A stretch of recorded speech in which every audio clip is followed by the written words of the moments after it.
This is the mini lecture for narration or a narrative rhetorical approach to writing an essay. So in our class, it really is an expository writing class. So the majority of the focus isn't going to be on a straight up narrative, a personal narrative, or even a fictional narrative. We won't really be writing very many of those, but it's really important. I think it's really useful for students to practice a little bit of the narrative style, the narrative technique, because it's very useful in introductions or transitions or even illustrations of points. Say, for example, you're writing an article about assisted suicide or you're writing a research paper about assisted suicide. It might be very helpful to open that essay, open that story to a person who has suffered through it or suffered with it. So case studies can be very powerful and compelling. Humans really love other humans. And so narration is a really powerful tool, even in an academic essay, even in a more formal research paper, assuming that the conventions of your discipline allow for it, to really illustrate and bring home the argument you're trying to make. So don't lose sight of that. And that can happen with narration sometimes, is that we get caught up in telling the story and we forget that we're trying to persuade someone to agree with an idea, or we're trying to put forward an argument or a perspective. And so narration is actually quite tricky to pull off a full-on narrative essay that actually also makes an argument. So it's not enough just to tell a great story. There needs to be a moral to that story, and it needs to be pointed enough that your reader can say, oh, this is what this writer wants me to do. So I'm going to talk through the reading assignment that was online and just highlight the parts that I think are useful, and I may disagree with some points that they make, but this is just a way to frame how narrative I think works best in this expository writing class and for the needs of many of my Pacific students.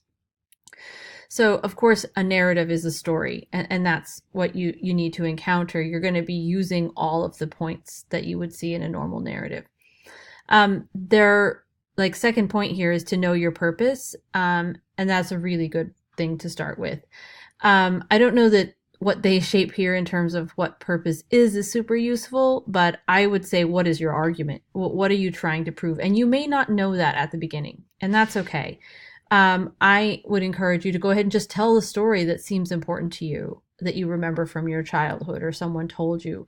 It's for the purposes of this course, I would want you to think about something that you either directly experienced or witnessed or was told to you in enough detail with enough import that it needs to be retold. Okay? And it should be a real story. I don't want you to do fiction, although they discuss that here in this reading a little bit. So you will not be required to draft up a narrative all the way to putting it into a workshop, but you will be walking through it this week. And especially on Friday, you're going to be doing a lot of pre-writing toward a narrative, because very often students find that has more promise for the mini essay or the micro essay than the definition one. So I want you to have lots of raw material to work with for that. So I want you to be thinking about what's a story that has happened to you, or that you witnessed, or that you've been told in an important enough setting that you would want to retell that, and that you could tell it in 500 words, because we're still in that micro essay unit. Okay. So the more clearly you tell the story, the more emotionally engaged your audience is going to be. Of course, all the same principles apply. Your writing must be clear. Your reader shouldn't check out at any point. That's especially important when you're telling a compelling story. And your argument should be hidden subtly in the details you choose to include or not include, in the words you use to tell the story and to describe the scene, even in how long or short your sentences are. All of those things should go toward the argument you're trying to make, which you may not realize until you get done actually telling the story. Like the so what? So what did I learn? These transitional words can be helpful because you still have to transition between scenes and things like that. Again, you're engaging the same basic elements of any story. There's a plot, something happens, and then something else happens, and then ultimately something else happens. There are characters. You should be one of them, most likely. There must be some sort of conflict, otherwise there's no story. And the theme here is really also your thesis. What's your argument? So what? What should your reader get out of this? Why did they listen to your story? What is the lesson you learned very often, or what change happened as a result of this? And that often comes in the conclusion. So these are some ideas for how to tell a story. These are some really interesting examples of YouTube stories, people who told their story. And if you listen to them, there will be a moral of the story, or here's the point I'm trying to make with this story. Here's my argument. And you could probably shape that into thesis statement, limited subject, precise opinion. I will ask you to do that a lot in class. So I'm going to skip some of these points and come straight down to the key takeaways and let you know which ones I will amplify or disregard.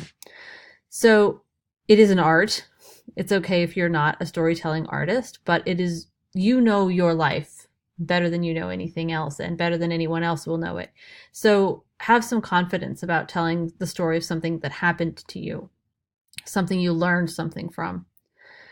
In this case, I want you to write something that actually happened to you, or that you witnessed, or someone close to you. You can decide on the chronological order, but if you're doing flashback, flash forward, understand that it's very difficult for your reader to follow in a very brief 500 words, right?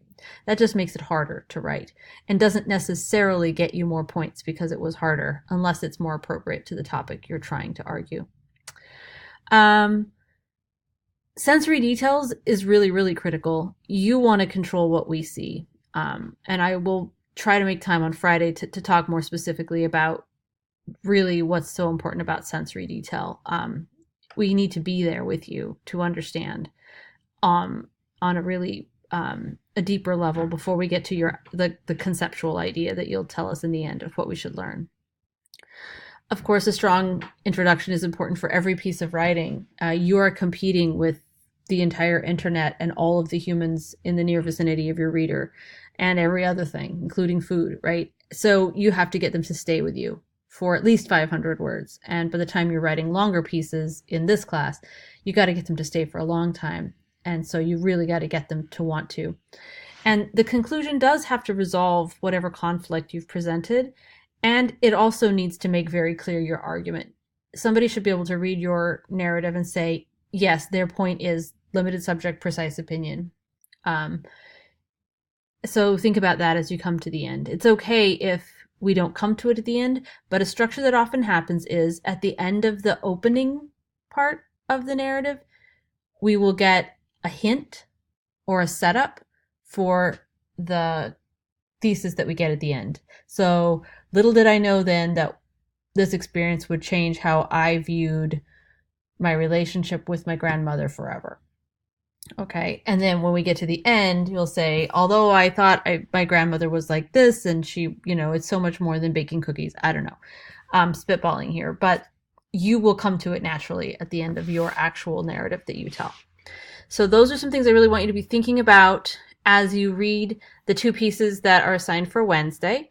And as you start to brainstorm, and I want you to come to class Friday for sure, with some potential stories you might tell. We'll do a little bit of free writing in class on Wednesday to start to get your wheels running. And then on Friday, we'll do more writing, a little bit more in depth, to see if we can get you to a couple of really solid ideas for what you might do if you decided you wanted to do a narrative essay instead of your definition one for the revision submission for the multi-paragraph. The micro essay. Okay, let me know if you have questions. We'll revisit these, of course, in the whole next week. Post your questions to the help form, and we will all have a conversation about them. Thanks.